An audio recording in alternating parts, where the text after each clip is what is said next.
یعنی نبی کریم صلی اللہ علیہ وسلم نے یوں بیان فرمایا کہ گناہوں سے بچنے کے لیے روزہ ایک ڈھال کا کام کرتا ہے، بس اس کو ڈھال بناؤ. یعنی روزہ دار نہ بد کلامی کرے، نہ چیخے چلائے، اور اگر کوئی اس کو برا کہے یا اس سے لڑے تو یہ کہہ کر الگ ہو جائے کہ میں روزے سے ہوں، میرے لیے یہ ممکن نہیں کہ میں ان برے کاموں میں مشغول ہوں. بخاری اور مسلم کی روایت ہے. حضرت ابو ہریرہ رضی اللہ تعالی عنہ فرماتے ہیں کہ روزے کا مقصد کھانا پینا ترک کرنا نہیں، بلکہ جھوٹ بولنا اور جھوٹ پر عمل کرنا چھوڑ دینا ہے. آپ صلی اللہ علیہ وسلم نے فرمایا کہ جس شخص نے جھوٹ بولنا اور اس پر عمل کرنا نہ چھوڑا، اللہ تعالیٰ کو کوئی ضرورت نہیں کہ وہ بھوکا رہے یا پیاسا. تو اس بات سے اچھی طرح یہ سمجھ آ جاتی ہے کہ روزہ صرف پیٹ کا روزہ نہیں ہے، آنکھ کا بھی روزہ ہے، کان کا بھی روزہ ہے، زبان کا بھی روزہ ہے، ہاتھ پاؤں کا بھی روزہ ہے.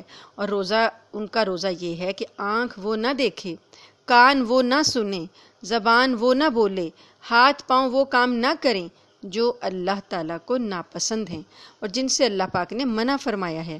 تو ایک ایک کر کے اپنی خرابیوں پر قابو پانے سے بہت کام ہو سکتا ہے. مثلا آنے والے رمضان میں ہم یہ فیصلہ کر لیں کہ ہم کسی سے چیخ چلا کر بات نہیں کریں گے، لڑیں گے نہیں، اور کسی کے بارے میں کوئی بات نہیں کہیں گے، خواہ سامنے ہو یا پیٹھ پیچھے ہو، صرف یہ کہ بھلی بات ہو. تو نافرمانیوں سے بچنے کا آغاز اپنی زبان کی حفاظت سے کریں.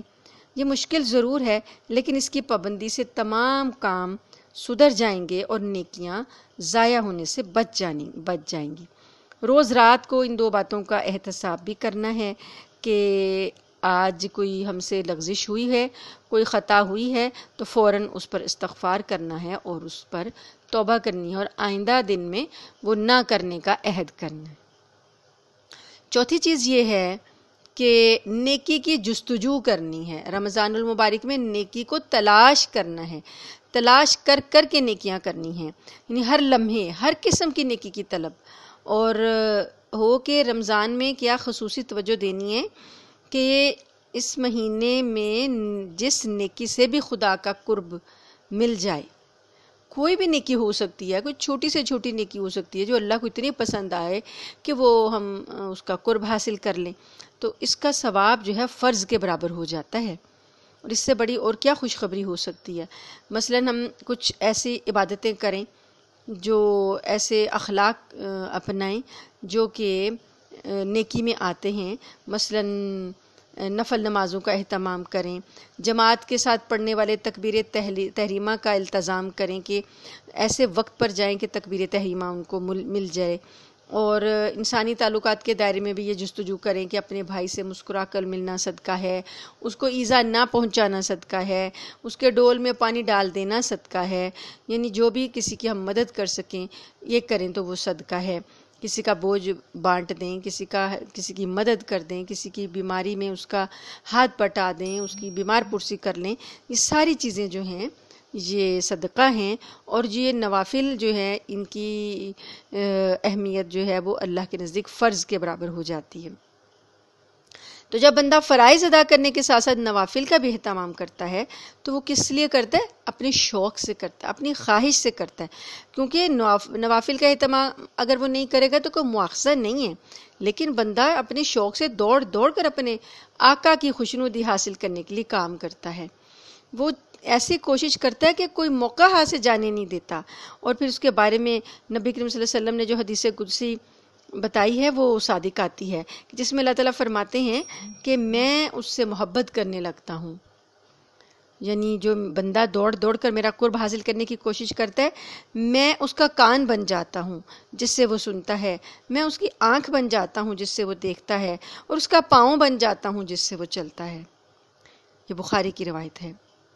تو اس سلسلے میں ایسا کرنا چاہیے کہ کوئی سی 3 نیکیاں جو ہم پہلے نہیں کرتے یا ہم میں وہ موجود نہیں ہیں یا ہمارے وہ اخلاق کا حصہ نہیں ہیں، وہ 3 نیکیاں چن لیں اور اس رمضان المبارک میں ان کا اہتمام کریں.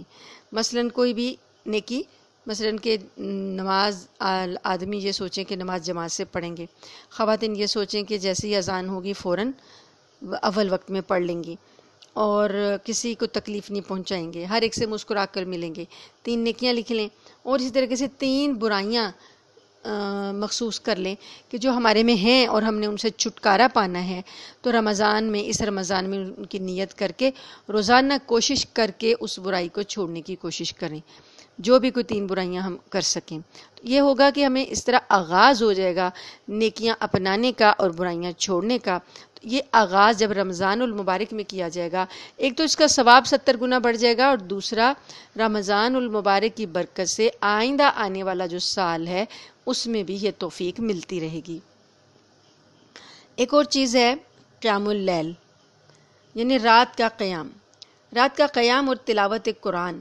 تو یہ جو نسخہ، کارگر نسخہ ہے نا، کہ جو انسان کو گناہوں سے نجات دلانے کے لیے کارگر نسخہ بنایا گیا ہے، اس میں جو رات کا قیام ہے اور قرآن پاک کی تلاوت ہے، یہ چیزیں تقویٰ کے حصول کے لیے بہت ضروری ہیں اور متقین کی صفت اور علامت ہے۔ اللہ تعالیٰ نے فرمایا ہے متقین وہ ہیں جو رات کو کم سوتے ہیں اور سحر کے وقت استغفار کرتے ہیں۔ تو رمضان المبارک کی تراویح کی نماز قیام اللیل ہی کے لیے ہے کہ آپ شروع رات میں کھڑے ہو کر قرآن سنتے ہیں، یہ قیام اللیل ہے۔ لیکن قیام اللیل کا دوسرا وقت وہ ہے جو نصف شب کے بعد یا رات کے آخر تہائی حصے میں آتا ہے، یہ سحری کا وقت ہے۔ یہی وہ وقت ہے جس میں استغفار کی تاکید قرآن نے کی ہے۔ تو رات کے اس تھوڑے سے حصے میں رمضان المبارک میں سحری کے لیے تو اٹھنا تو ہے، پکانے کے لیے بھی، تو ایسا کریں کہ تھوڑا سا ٹائم اپنے لیے الگ نکال کر اس رات کے آخری حصے میں قیام اللیل کی برکت حاصل کر لیں۔ تو اگر یہ ہو جائے تو اللہ تعالیٰ ہمارا شمار مستغفرین بالاسحار میں کر دیں گے، کہ جو سحری کے وقت اٹھ کر استغفار کرتے ہیں ان میں ہمارا شمار ہو جائے گا۔ اور بڑا آسان طریقہ یہی ہے کہ سحری سے اٹھنے کے لیے کے وقت سے 15 منٹ پہلے اٹھ جائیں، وضو کر کے 2 رکعت پڑھ کے استغفار کر لیں اور اللہ تعالیٰ کے ہاں اپنا شمار ان لوگوں میں کر لیں جو اللہ پاک کو پسند ہیں، کہ مستغفرین بالاسحار۔ کیونکہ یہ رات کا وہ حصہ ہے جس کے بارے میں نبی کریم صلی اللہ علیہ وسلم نے بتایا کہ اللہ تعالیٰ دنیا والوں کے بہت قریب آتا ہے اور پکارتا ہے، کون ہے جو مجھ سے مانگے کہ میں اس سے وہ دوں جو وہ مانگ رہا ہے، کون ہے جو مجھ سے اپنے گناہوں کی مغفرت چاہے کہ میں اس کو معاف کر دوں۔ اور ایک اور روایت میں تو اتنے خوبصورت الفاظ ہیں کہ رات کی اس گھڑی میں اللہ تعالیٰ اپنا ہاتھ پھیلا دیتا ہے اور کہتا ہے، کون ہے جو ایسی ذات کو قرض دے جو نہ فقیر ہے نہ ظالم، اور صبح تک یہی کہتا رہتا ہے۔ یعنی اللہ کی ذات نہ محتاج ہے اور نہ ظالم ہے، اسے کسی کی مدد کی ضرورت نہیں ہے، لیکن پھر بھی وہ کہہ رہا ہے کہ مجھے قرض دو، مجھے قرض دو۔ قرض سے مطلب نیکیاں کرو اور میرے لیے میرے احکامات مانو، تو میں بدلے میں تمہیں کیسے وہ قرض لوٹاؤں گا، میں تمہیں اپنی جنت کا وارث بنا دوں گا۔ تو جب اللہ تعالیٰ نے اپنی رحمت کا ہاتھ اس طرح پھیلا رکھا ہو اور ہم کھانے پینے کے لیے بستر سے اٹھ ہی رہے ہوں، تو اس سے زیادہ آسان اور خوش نصیبی کی کیا بات ہو سکتی ہے کہ چند منٹ زیادہ لگا کر اپنے گناہ بخشوا لیں اور مانگیں تو پا لیں۔ اگر 2 رکعت نماز پڑھنا بھی مشکل ہو تو کم از کم اپنی پیشانی اپنے رب کے حضور زمین پر رکھ کر اس کے سامنے گڑ گڑائیں، روئیں دھوئیں، اپنے گناہوں پر استغفار کریں، خیر و برکت طلب کریں اور راہ حق پر استقامت کی آرزو کریں۔ 5-10 منٹ میں یہ آسانی سے ہو سکتا ہے۔ اگر ایک دفعہ آہ سحرگاہی کی لذت مل جائے تو پھر اس میں زیادہ وقت بھی لگایا جائے گا، اور رمضان کے بعد بھی ہم اس لذت کے پیچھے لگ جائیں گے۔ تو علامہ اقبال بھی فرماتے ہیں نا، کچھ ہاتھ نہیں آتا بے آہ سحرگاہی۔ تو یہ ایک چیز ہے کہ سلف صالحین کا طریقہ رہا، نبی کریم صلی اللہ علیہ وسلم کے بعد صحابہ کرام، تابعین اور جو بھی سلف صالحین ہیں، ہمیشہ صبح سحر کے وقت اللہ کے سامنے استغفار طلب کرنا، یہ ہمارے سلف صالحین کا طریقہ رہا ہے، اور یہ اللہ تعالیٰ کے قرب حاصل کرنے کا بہت بڑا ذریعہ ہے۔ اس کے بعد ہے ذکر اور دعا، یعنی رمضان المبارک میں ذکر اور دعا کا اہتمام ویسے تو پوری زندگی میں ہر وقت ضروری ہے، لیکن رمضان میں دعا کو خاص طور پر اس کا اہتمام کرنا چاہیے۔ ہر وہ کام جو اللہ تعالیٰ کو محبوب ہے وہ ذکر ہے، خواہ دل سے ہو، زبان سے ہو، اعضاء سے ہو۔ روزہ بھی اس معنی میں ایک ذکر ہی ہے، کیونکہ تلاوت قرآن بھی ذکر ہے، نماز بھی ذکر ہے، اور بڑی اعلیٰ اور عرفہ صورت ہے ذکر کی نماز۔ لیکن رمضان المبارک میں زبان سے ذکر جو ہے نا، کلمات ذکر کا ورد کرنا، اس کا اہتمام کرنا بہت نفع دیتا ہے۔ یہ ہے نفل مگر ثواب فرض کا پاتا ہے، تو اس سے غفلت دور ہوتی ہے اور رمضان کی خیر و برکت حاصل کرنے پر توجہ رکھنے میں آسانی ہوتی ہے۔ تو الحمدللہ، سبحان اللہ، لا الہ الا اللہ، اللہ اکبر، اور سبحان اللہ و بحمدہ سبحان اللہ العظیم، لا حول ولا قوۃ الا باللہ، استغفر اللہ، یہ جو ہیں ذکر کے کلمات ہیں، ایسے ان سے ذکر کیا جائے تو کثرت کے ساتھ زبان اللہ کی یاد سے تر رہے، کیونکہ نبی کریم صلی اللہ علیہ وسلم نے فرمایا ہے کہ اپنی زبان کو اللہ کے ذکر سے تر رکھو، یعنی ہر وقت زبان جو ہے وہ اللہ کا ذکر کرتی رہے۔ اور ایک صورت ذکر کی دعا بھی ہے۔ دعا کی بنیاد یہ ایمان ہے کہ سب کچھ اللہ تعالیٰ ہی سے مل سکتا ہے، کہ جو بھی ہمیں مانگنا ہے اللہ تعالیٰ ہی سے مانگنا ہے، تو یہ ایمان ہوتا ہے تو پھر دعا نکلتی ہے۔ سارے اختیارات اور خزانوں کا مالک اللہ ہے۔ دعا اپنے آپ کو سراپا محتاج اور فقیر ہونے کا اقرار ہے۔ انسان اللہ تعالیٰ کے سامنے اپنے عجز کا اور اپنی فقیری کا، اپنی محتاجی کا اظہار کرتا ہے کہ اے اللہ، تو داتا ہے، تو دینے والا ہے، تو آقا ہے، تو مختار ہے، تو ہم کیا ہیں؟ ہم فقیر ہیں، محتاج ہیں، مانگنے والے ہیں۔ یہی جو ہے عبودیت کی روح ہے۔ تو جب بندہ اللہ تعالیٰ کے سامنے اپنی عاجزی اور بے بسی کا اظہار کر کے بار بار اپنے آقا کے آگے ہاتھ پھیلاتا ہے، تو یہ جو ہے اللہ تعالیٰ کے قرب کو پانے کا ایک بڑا اہم ذریعہ ہے۔ رمضان المبارک کا تو ویسے تو ہر لمحہ خیر و برکت کا حامل ہے، لیکن خاص اوقات جس میں کہ دعا قبول ہوتی ہے، ان میں افطار کا وقت بھی ہے۔ اس وقت اللہ تعالیٰ کی رحمت اپنے بندے کی طرف پوری متوجہ ہوتی ہے، اس لیے یہ کوشش کرنی چاہیے کہ پہلے عشرے میں رحمت طلب کریں کثرت سے، اور دوسرے عشرے میں کثرت سے مغفرت طلب کریں، اور تیسرے عشرے میں نار جہنم سے رہائی مانگیں اللہ پاک سے۔ نبی کریم صلی اللہ علیہ وسلم نے ان عشروں کی یہ برکات بتائی ہیں، اور کچھ اذکار یاد کر کے اپنا جو ٹائم ٹیبل بنائیں، اس میں رکھیں کہ ہم نے یہ اذکار جو ہیں یہ ان کا کرنا ہے۔ کچھ نئی دعائیں یاد کریں تاکہ وہ دعائیں رمضان میں جب آپ بار بار پڑھیں گے تو وہ پھر یاد بھی ہو جائیں گی اور ہماری دعاؤں کا حصہ بھی بن جائیں گی۔ دعا کا اہتمام ہم اس میں سستی کر جاتے ہیں، گھر کے کام میں لگے رہے، اور خواتین افطاری بنا رہی ہیں تو بس وہ روزہ کھل گیا اور وہ کچن میں ہوتی ہیں اور دعا سے محروم رہ جاتی ہیں۔ تو دعا جو ہے یہ مومن کا ہتھیار ہے۔ نبی کریم صلی اللہ علیہ وسلم نے فرمایا الدعاء سلاح المومن، اور عبادت کی روح ہے الدعاء مخ العبادہ، عبادت کی روح ہے دعا، تو اس سے ہمیں محروم نہیں رہنا چاہیے۔ قبولیت کے اوقات میں افطار، سحر اور لیلۃ القدر آئے گا، تو یہ سارے اللہ تعالیٰ کی طرف سے ایک سمجھیں کہ خیر کا معاملہ انتہا کو پہنچا ہوا ہے، کہ اللہ تعالیٰ دونوں ہاتھوں سے اپنی نعمتیں، اپنی مغفرتیں، اپنی برکتیں لٹا رہا ہے۔ اگر ہم وہ سمیٹ لیں تو ہمارے تو دامن جو ہیں وہ کم پڑ جائیں گے۔ اللہ تعالیٰ جوش میں ہے، وہ دینا چاہتا ہے اپنے بندوں کو۔ ہم تو مائل بکرم ہیں، کوئی سائل ہی نہیں، راہ دکھلائیں کسے، راہ روے منزل ہی نہیں۔ تو ہمارا وہ حال ہے کہ اللہ دینے پر آمادہ ہے اور ہم منہ پھیر کر چل رہے ہیں، اس کی طرف رجوع نہیں کر رہے۔ اس دعا کا اہتمام کرنے کے ساتھ ساتھ ایک اور جو شب قدر آتی ہے آخری عشرے میں، اس میں اعتکاف کا اہتمام کرنا.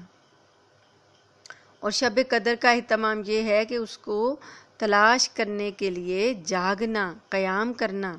یہی وہ مبارک رات ہے جس میں قرآن مجید نازل ہوا. اور یہ رات اپنی قدر و قیمت کے لحاظ سے اور اس کام کے لحاظ سے جو اس رات میں انجام پایا، ان خزانوں کے لحاظ سے جو اس رات میں تقسیم کیے جاتے ہیں اور حاصل کیے جا سکتے ہیں، ہزاروں مہینوں اور ہزاروں سالوں سے بہتر ہے. جو اس رات میں قیام کرے گا اس کو سارے گناہوں کی مغفرت کی بشارت دی گئی ہے. ہر رات کی طرح اس رات میں بھی وہ گھڑی آتی ہے جس میں دعائیں قبول کر لی جاتی ہیں اور دنیا اور آخرت کے لیے جو بھلائی مانگی جائے وہ عطا کی جاتی ہے. تو اگر کوئی شخص اس رات کے خیر سے محروم رہ گیا تو اس سے بڑی بدقسمتی کوئی اور نہیں. قرآن پاک فرماتا ہے خیر من الف شہر، یہ رات 1000 مہینوں سے بہتر ہے. 1000 مہینے 84 سال کے بنتے ہیں تقریباً، کچھ مہینے، تو یہ 83 سال اور 4 مہینے اتنی عبادت، اتنے سالوں کی عبادت سے بہتر اس ایک رات کی عبادت ہے. تو اب یہ رات کون سی ہے ہمیں یقینی طور پر تو نہیں بتایا گیا. احادیث سے معلوم ہوتا ہے کہ یہ آخری عشرے کی کوئی طاق رات ہے، یعنی 21ویں، 23ویں، 25ویں، 27ویں یا 29ویں. بعض احادیث میں کہا گیا ہے کہ یہ آخری عشرے کی کوئی ایک رات ہے، یعنی پوری 10 میں سے کوئی ایک رات ہے، یا پھر رمضان المبارک کی کوئی بھی رات ہے. تو عام طور پر یہ سمجھا جاتا ہے نا کہ یہ 27ویں رات ہے. اگر اس رات میں قیام اور عبادت کا اہتمام کر لیجیے تو کافی ہے. تو یہ ہے کہ بعض صلحاء اور بعض صحابہ کی روایات سے اس کی تائید ہوتی ہے، لیکن اس رات کو اس کا واضح تعین نہ کرنا جو ہے نا، اس میں گہری حکمت پوشیدہ ہے. اگر یہ سمجھ لیا جائے کہ ہمیں یہ رات معلوم ہے اور یہ 27ویں رات ہے تو یہ حکمت ضائع ہو جاتی ہے، کیونکہ اس کو پوشیدہ رکھنے کا راز ہی یہ ہے کہ اس کی تلاش اور جستجو انسان کرے، محنت کرے، اپنے آتش شوق کو جلتا رکھیں، ہر طاق رات میں سے تلاش کریں. اس سے زیادہ ہمت ہو تو آخری عشرے کی ہر رات میں، اور اس سے بھی زیادہ ہمت ہو تو رمضان کی ہر رات میں. کیونکہ جو چیز اللہ تعالیٰ کو سب سے زیادہ محبوب اور پیاری ہے وہ یہ ہے کہ بندہ اس کو خوش کرنے کے لیے، یعنی اللہ کو خوش کرنے کے لیے اس کی رحمت اور انعامات کی طلب اور شوق میں ہر وقت ہمتاً جستجو بنا رہے، مسلسل کوشش میں لگا رہے. کام سے زیادہ ارادہ اور مسلسل کوشش ہے جو اللہ تعالیٰ کو مطلوب ہے. بندے کی کوشش سے اللہ تعالیٰ خوش ہوتے ہیں کہ یہ لگا ہوا ہے. اگر یہ معلوم ہو جاتا کہ یہ رات کون سی ہے تو یہ والی کوشش اور جد و جہد کی جو کیفیت اللہ پاک نے کچھ نے مانگی ہے وہ تو نہ ملتی نا، وہ تو پھر ایک ہی رات میں لوگ کرتے بس. تو اللہ تعالیٰ یہی تو چاہتے ہیں کہ اس رات کی تلاش اور جستجو میں بندے لگ جائیں اور زیادہ سے زیادہ اللہ سے مانگیں، زیادہ سے زیادہ عبادت کریں.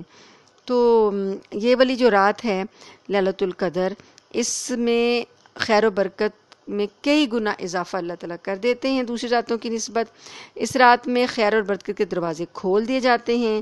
اور ویسے تو پورا رمضان ہی اللہ کی رحمت ہے، لیکن یہ جو لیلۃ القدر کا ثواب ہے یہ تھوڑا سا وقت ہے، کم وقت لگا کے مختصر عمل کر کے اللہ نے اس رات میں وہ ثواب اور اجر رکھا ہے جو دوسری امتوں کی طویل عمروں سے بھی بڑھ جائے گا. تو نبی کریم صلی اللہ علیہ وسلم کا ارشاد ہے کہ میری امت کی مثال ایسے ہے کہ عصر سے مغرب تک محنت کر کے اس سے کہیں زیادہ مزدوری ملتی ہے جتنی یہودیوں کو فجر سے ظہر تک اور عیسائیوں کو ظہر سے مغرب تک کام کر کے ملی.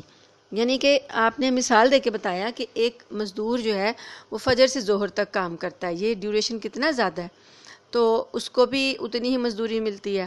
اور ایک مزدور جو ہے وہ ظہر سے عصر تک کام کرتا ہے، اس کو بھی اتنی ہی ملتی ہے.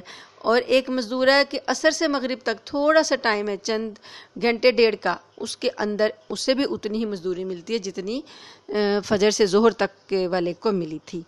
تو یہ آپ نے بتایا کہ اللہ تعالیٰ نے ایسا میری امت کے لیے یہ رکھا ہے کہ تھوڑا کام ہے، اجر بہت زیادہ ہے۔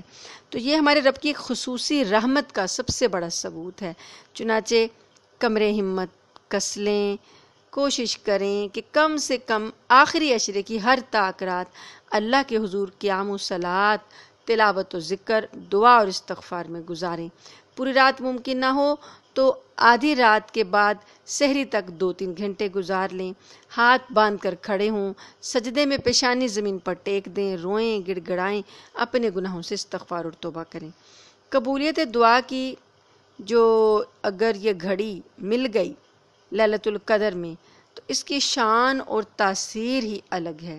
وہ گھڑی نامعلوم کون سی ہو، اسی لیے نبی کریم صلی اللہ علیہ وسلم نے حضرت عائشہ صدیقہ رضی اللہ عنہا کو ایک مختصر مگر بہت جامع دعا سکھائی تھی جو اس رات میں آپ بھی کثرت سے مانگیں۔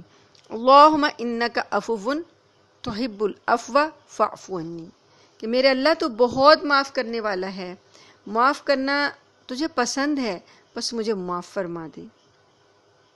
اور اگر ہمت حوصلہ ہو تو آخری عشرے میں اعتکاف بھی ضرور کریں۔ 10 دن کا ممکن نہ ہو تو کم مدت کا ہی صحیح۔ اعتکاف جو ہے وہ روح، قلب، مزاج، انداز، فکر و عمل کو اللہ کے رنگ میں رنگنے کا جو ہے وہ کام کرتا ہے، کہ سب سے چھوڑ کر، سب کو سے الگ ہو کر ایک کونے میں الگ ہو کر بیٹھنا، گوشہ تنہائی میں۔ تو کس کے ساتھ تعلق جڑ رہا ہے؟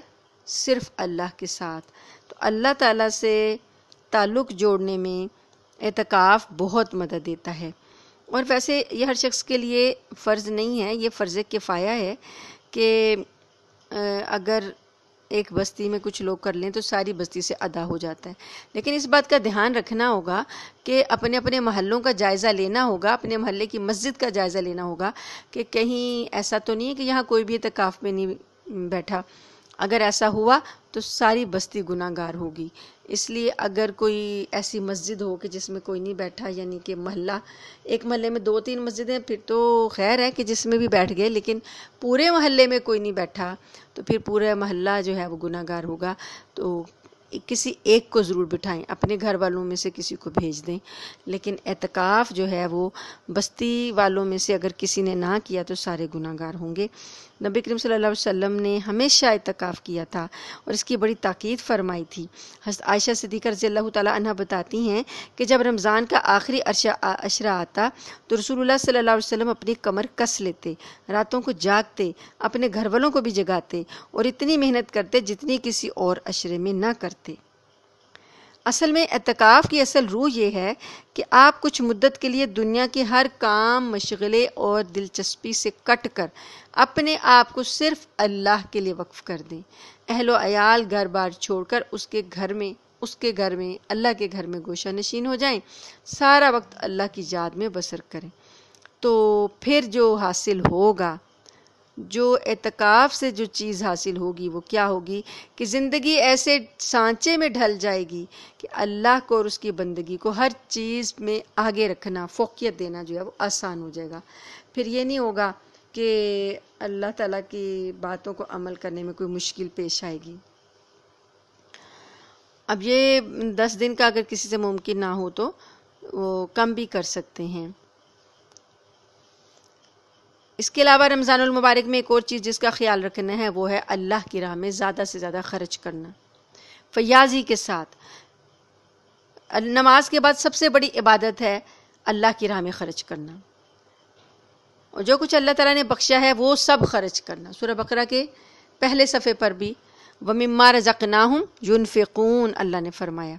تو جیسے جسم اور جان کی قوتیں اللہ کی راہ میں لگ رہی ہیں، وقت اللہ کی راہ میں لگ رہا ہے، تو اب مال کو بھی اللہ کی راہ میں لگانا ہے، کیونکہ مال دنیا میں سب سے بڑھ کر محبوب اور مرغوب ہوتا ہے انسان کو، اور دنیا جو ہے اس میں اللہ کی محبت جب کمزور پڑتی ہے تو وہ اس کی جڑ یہی ہے کہ مال کی محبت آ جاتی ہے تو اللہ کی محبت کمزور ہو جاتی ہے۔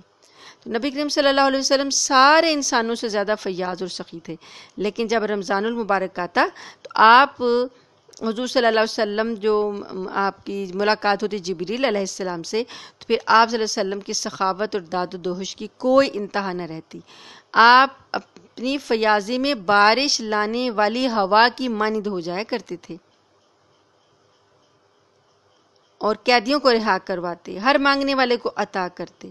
اللہ تعالیٰ نے ایک ایک دانے اور ایک ایک پیسے پر جو اللہ کی راہ میں خرچ کیا جائے کم سے کم 700 گنا اجر کا وعدہ فرمایا ہے، اور یہ بھی فرمایا ہے کہ جس کو وہ چاہیں گے اس سے بھی زیادہ عطا فرمائیں گے. تو یہ وعدہ اس کے کلام میں ہے جس کی صداقت میں ذرہ برابر شبہ نہیں کیا جا سکتا.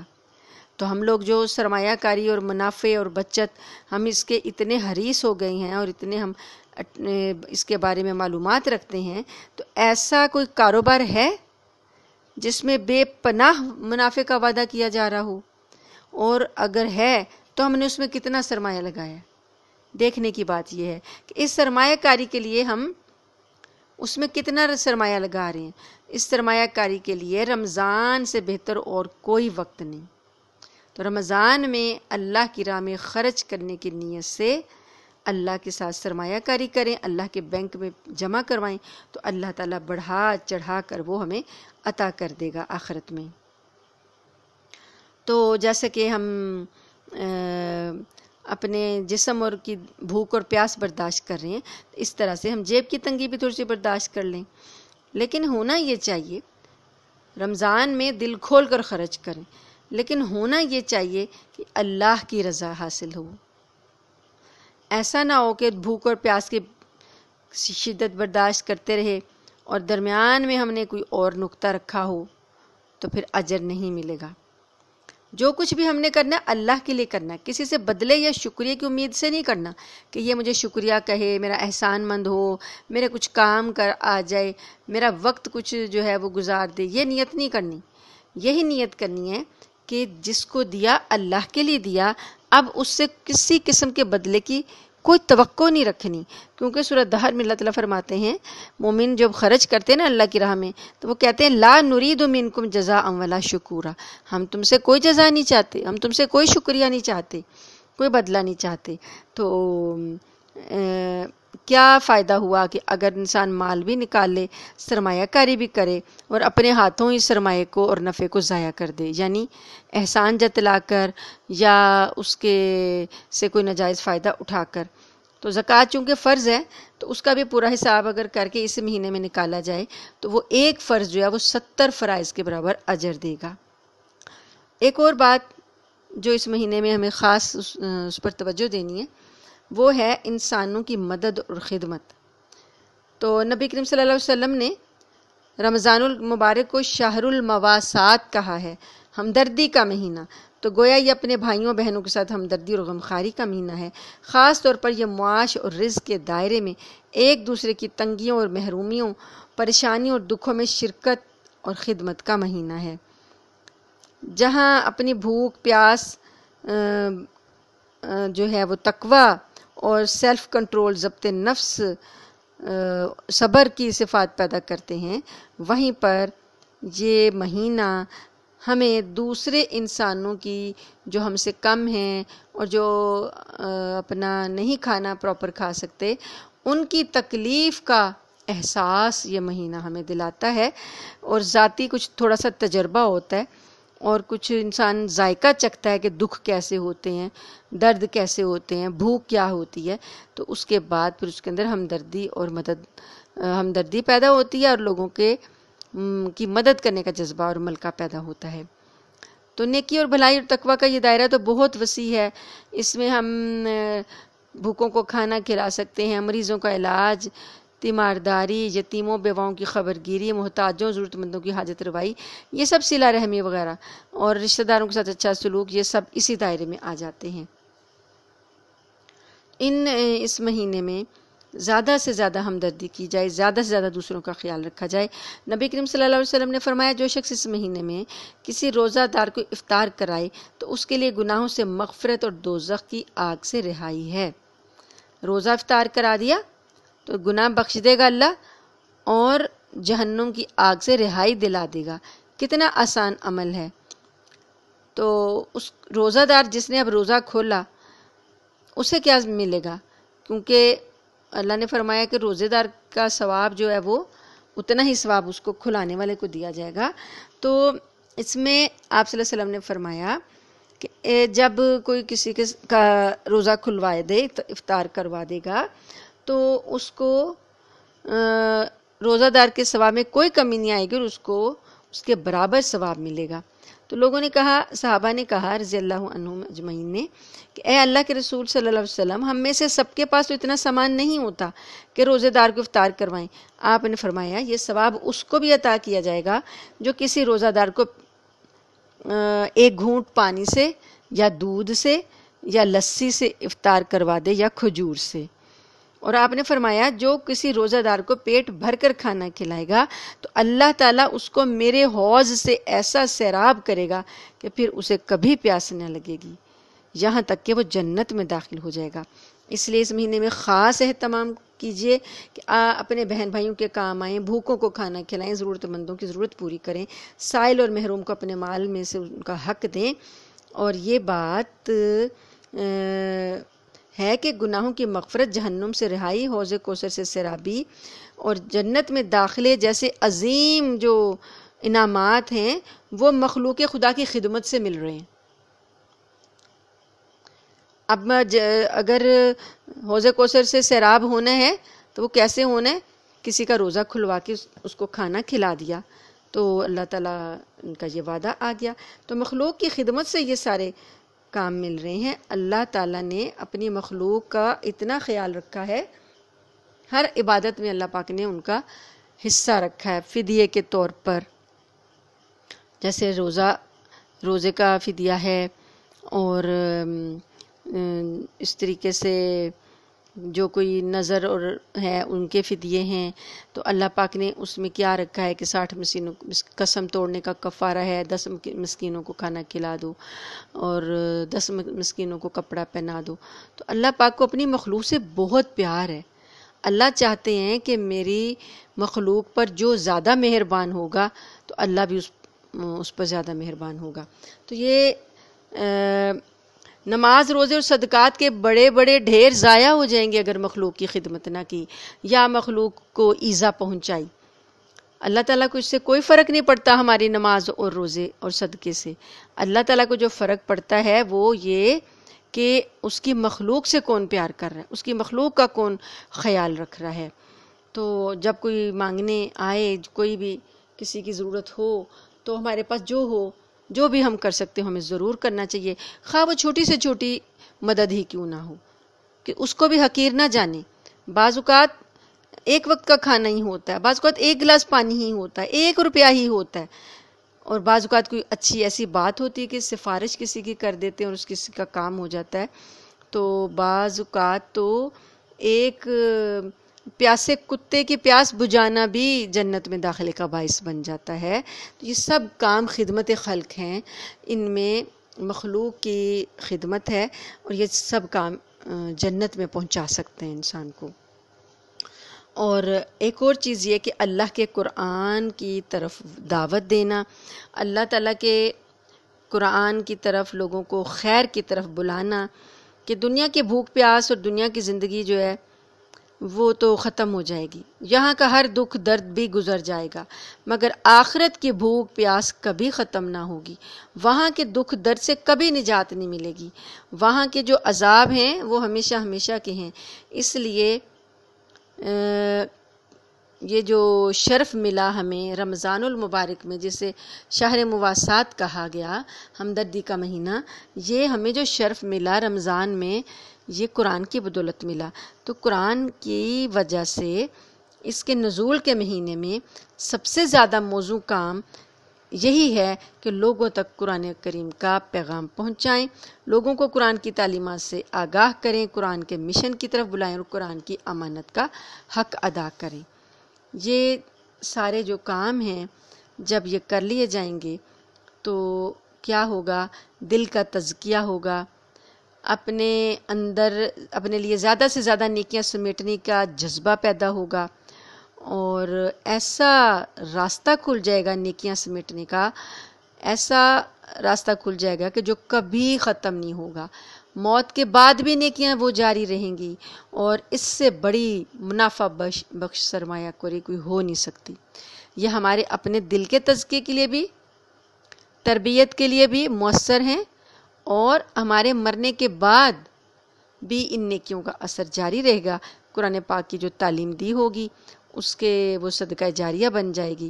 تو اللہ تعالیٰ سے دعا ہے کہ یہ ساری باتیں ہمارے دلوں میں اتر جائیں، ہمارے دل ان باتوں کو قبول کر لیں، اور ہم اپنی زندگیاں اس مقصد کے لیے لگانے میں آمادہ ہو جائیں جس کے لیے اللہ تعالیٰ نے اپنے رسول بھیجے اور یہ قرآن پاک نازل فرمایا۔ اور ہمیں دل سے یہ سارے کام کرنے ہیں، کیونکہ دل ہی ہے جس کی پاکیزگی اللہ تعالیٰ کو مطلوب ہے، اور دل ہی ہے جس کے بارے میں قرآن نے فرمایا کہ جو سلامتی والا دل لے کر اللہ کے پاس آئے گا، قلب سلیم، سلامتی والا دل لے کر اللہ کے پاس آئے گا، اللہ تعالیٰ وہی قبول کریں گے۔ اللہ کو وہی چاہیے، وہی اللہ تعالیٰ کی بارگاہ میں مقبول ہوگا۔ تو اللہ تعالیٰ سے دعا ہے کہ اللہ تعالیٰ یہ رمضان ہماری زندگی کا بہترین رمضان بنا دے، اور ایسا رمضان بنا دے جو ہماری گزشتہ زندگی کے تمام گناہوں کا کفارہ ہو جائے، گناہوں کی بخشش کا سامان ہو جائے، ہماری غفلتوں کا ازالہ ہو جائے، اور ہمیں اللہ کے قرب کا ایک وسیلہ بن جائے۔ یہ رمضان ہماری زندگی کا بہترین رمضان ہو۔ اللہ تعالیٰ سے دعا ہے کہ اللہ تعالیٰ ہمیں جو ہم نے سنا اور جو ہم نے کہا اس پر عمل کرنے کی توفیق عطا فرمائے، اور ہمیں وہ دل عطا کرے جو دل اللہ کو پسند ہے۔ آمین ثم آمین، وآخر دعوانا ان الحمد للہ رب العالمین۔